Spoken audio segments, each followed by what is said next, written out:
Elvis Yadav को गिरफ्तार करने की मांग हुई तेज। यूट्यूबर सागर ठाकुर ने लगाया बड़ा आरोप। चले जानते हैं पूरी खबर। एलविस यादव आए ना आए दिन किसी न किसी कंट्रोवर्सी का शिकार होते रहते हैं। हाल ही में उनका एक वीडियो सामने आया है जिसमें वे दूसरे यूट्यूबर के साथ मारपीट करते देखे जा रहे हैं। एलविस के खिलाफ यूट्यूबर सागर ने एक वीडियो अपलोड करते हुए उनसे जुड़ी कई चीजों का खुलासा किया है। तो मैंने आज ये तो देख लिया, अगर आपके पास पैसा हो तो आप एफआईआर भी बदल सकते हो, और इस चीज़ को प्रूव करूंगा। पर उससे पहले लड़ाई किस बारे में हुई, क्यों हुई, हम इस बारे में बात नहीं करेंगे।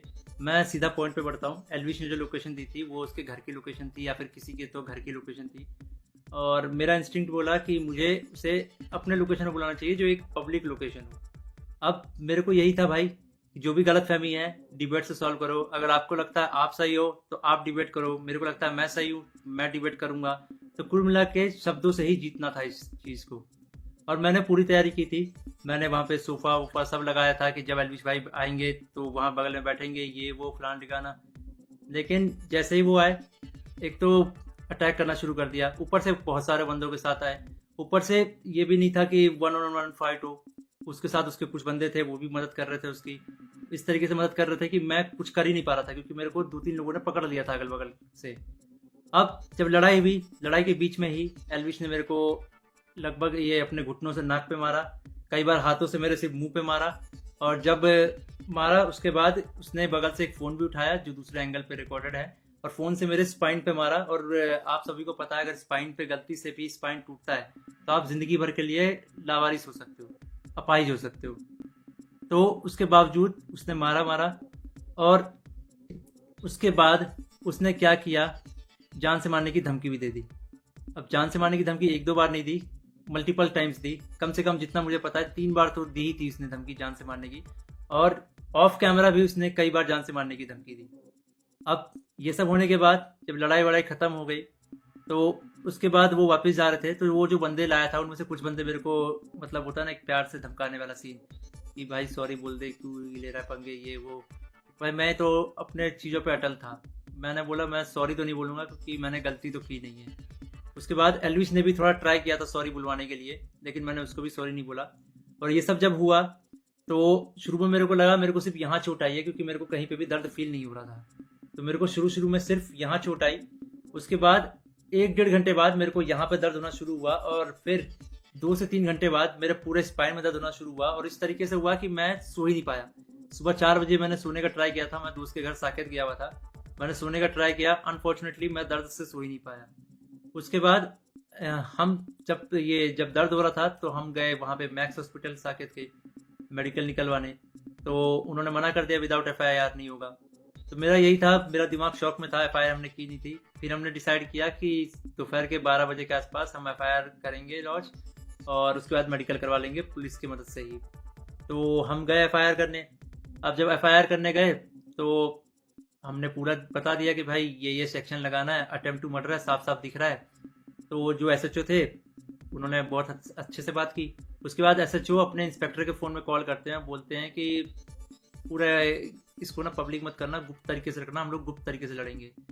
मेरे को तभी डाउट था कि एफआईआर को दबाने की कोशिश की जाएगी, और वही हुआ। अभी मैंने एक आर्टिकल पढ़ा जिसमें एलविश के ऊपर एक भी वो सेक्शन नहीं लगा जो मैंने एफआईआर में लिखवाई थी।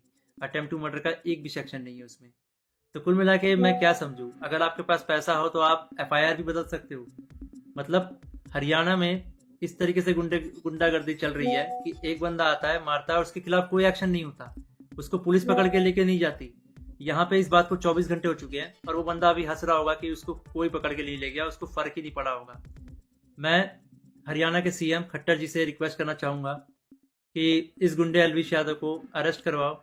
इसका बैकग्राउंड बहुत ख़राब है, जिस तरीके से यूथ को इंस्पायर कर रहा है, वायलेंस को प्रमोट कर रहा है, उससे साफ साफ पता लग रहा है यूथ बहुत गलत वे में मोटिवेट हो रही है इससे, और ये चीज़ बहुत ही ख़राब है। तो खट्टर जी, मैं इंडिया के कानून पे बहुत भरोसा करता हूँ, लेकिन अगर यहाँ पे नाइंसाफ़ी हुई तो एक तरीके से बहुत सारे लोगों को ये तो समझ में आ जाएगा कि इंडिया का कानून सिर्फ गरीबों के लिए बना है, अमीरों के लिए नहीं बना है।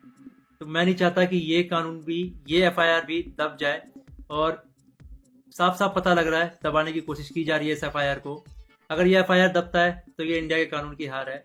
मैं आप लोगों से रिक्वेस्ट करूंगा, गुरुग्राम पुलिस को और खट्टर जी को इस ट्वीट में टैग करो और उनको रिक्वेस्ट करो कि एल्विश यादव को जितनी जल्दी हो सके, इस गुंडे को जितनी जल्दी हो सके अरेस्ट करा जाए। क्योंकि अगर कोई भी ऐसे मार के निकल जाएगा और फिर अपने स्टोरी में डालेगा कि भाई वर्क डन, तो खुल्लम खुल्ला यही है कि वो वायलेंस को प्रमोट कर रहा है और उसको पता है कि उसका कोई कुछ नहीं बिगाड़ सकता। तो एक तरीके से ये इंडिया के कानून की हार है।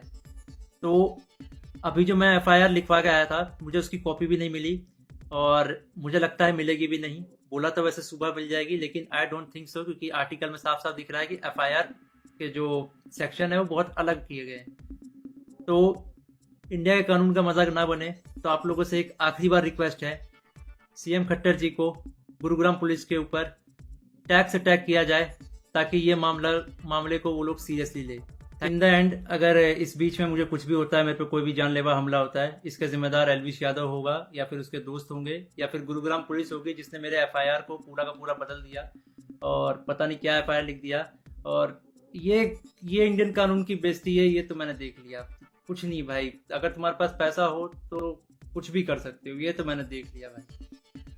उन्होंने कहा है कि उनकी रीढ़ की हड्डी तोड़ने की कोशिश की गई है। एल्विस का एक वीडियो वायरल हुआ है जिसमें वह दूसरे यूट्यूबर पर लात घूस से बरसाते नजर आ रहे हैं। इस वीडियो के सामने आने के बाद गुरुग्राम सेक्टर 53 में एल्विस के खिलाफ एफआईआर दर्ज हुई है। वही मार खाने वाले शख्स ने अलग वीडियो अपलोड कर पूरा मामला बताया है, जिसके बाद एल्विस यादव को गिरफ्तार करने की मांग तेज हो गई है। एल्विस यादव इस वीडियो में यूट्यूबर सागर के साथ मारपीट करते नजर आ रहे हैं। वीडियो में खूब सारी गालियों के साथ ही जान से मारने की धमकी भी दी गई है। एल्विस का ये रूप देख के उनके फैंस तक हैरान हो गए हैं। उनके खिलाफ एफआईआर दर्ज हुई है, साथ ही सोशल मीडिया पर अरेस्ट एल्विस यादव ट्रेंड कर रहा है। इस बीच मार खाने वाले शख्स ने एल्विस पर लगी धाराओं पर निराशा जाहिर करते हुए घटना का पूरा सच बताया है। ट्विटर पर वीडियो अपलोड कर सागर ने कहा कि एल्विस के खिलाफ एफआईआर को दबाने की कोशिश की जा रही है। उन्होंने कैप्शन में लिखा, एल्विस यादव जिन्होंने खुलेआम मुझे जान से मारने की धमकी दी, सारे सबूत इंटरनेट पर उपलब्ध है। लेकिन जब मैं एफआईआर दर्ज कराने गया तो एसएचओ ने इसे आईपीसी 147, 149, 323 और 506 के तहत दर्ज किया। दुर्भाग्य से जमानती धाराएं हैं और हत्या के प्रयास के स्पष्ट सबूत को बावजूद कोई गैर जमानती आरोप शामिल नहीं है, और कहा कि अगर भविष्य में कुछ गलत हुआ तो जिम्मेदार एल्विस यादव होने चाहिए। उन्होंने आगे लिखा, एफआईआर में हत्या का आरोप क्यों नहीं शामिल किया गया? यह राज्य सरकार के पैसे और समर्थन के प्रभाव के कारण है। क्या हरियाणा सरकार संभावित रूप से एक अपराधी को बचा रही है? अनुरोध करता हूँ डीसी गुरुग्राम पुलिस एल्विस के खिलाफ हत्या के प्रयास और गैर जमानती धारा के साथ एफआईआर दर्ज करने के लिए। अगर भविष्य में मेरे साथ कुछ भी दुर्भाग्यपूर्ण होता है तो एल्विस यादव को जिम्मेदार ठहराया जाना चाहिए। सागर ठाकुर ने बताया कि एल्विस के फैन पेज द्वारा नफरत फैलाई जा रही थी, जिस कारण शुक्रवार को उन्होंने एल्विस से मिलने को कहा। एल्विस जब आए तो उनके साथ 7-8 गुंडे थे। आते ही एल्विस ने मुझे मारना शुरू कर दिया और अभद्र भाषा का इस्तेमाल किया। एल्विस ने इस दौरान मेरी रीढ़ की हड्डी तोड़ने की कोशिश की